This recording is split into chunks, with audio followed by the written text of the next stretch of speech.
सूरज प्रतिकर कौभार माँ Gayatri recording studio. होठ में लाली कानों में बहाली, होठ में लाली कानों में बहाली, सुन के छौरी झुमका बहाली हमरा कौन दिखाऊ रे। ऐसे आओ रे बिस बजाओ रे, शीशे सटा के कोनी डिस डोलाओ रे। ऐसे आओ रे बिस बजाओ रे, शीशे सटा के कोनी डिस डोलाओ रे। होठ में लाली कानों में बहाली, सुन के छौरी झुमका बहाली हमरा कौन दिखाऊ रे। ऐसे आओ रे बिस बजाओ रे, शीशे सटा के कोनी डिस डोलाओ रे।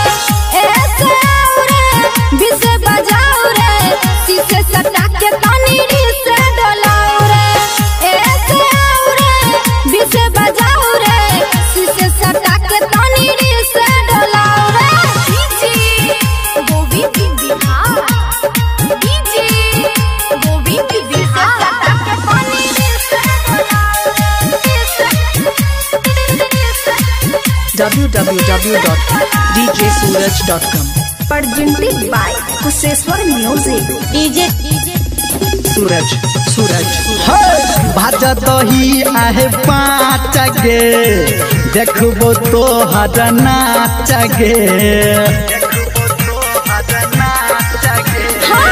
उमर हमर चैका चरे, किया लगाब छाचरे। देवोगे नमरी देखा दे टंगरी, देवोगे नमरी देखा दे टंगरी, लोहंगा कोने उठाऊ रे। डीजे सूरज बिस बजाओ रे, शीशे सटा के तनी डिस डोलाओ रे। ऐसे आओ रे बिस बजाओ रे, शीशे सटा के तनी डिस डोलाओ रे। ऐसे आओ रे बिस बजाओ रे, शीशे सटा के तनी डिस डोलाओ। Presented by Kusheshwar music. सुन रहे हैं सावरिया म्यूजिक। डीजे सूरज शीशे सूरज सटा के तनी डिस डोलाओ। डीजे सूरज प्रतिकर कौभार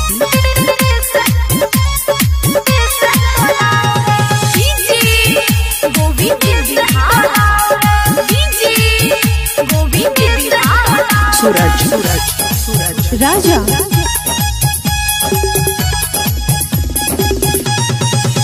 हाँ देख में छी छौरी ही डरा गे, करबो चालू जरने डरा गे।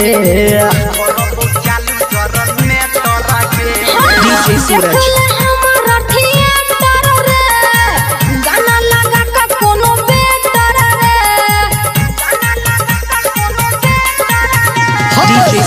धर्मेंद्र निर्मलिया गे, संजय गौतम तोरा बेरिया गे, लज शरम हटाऊ रे। ऐसे आओ रे बिस बजाओ रे, शीशे सटा के तनी डिस डोलाओ रे। ऐसे आओ रे बिस बजाओ रे, शीशे सटा के तनी डिस डोलाओ रे।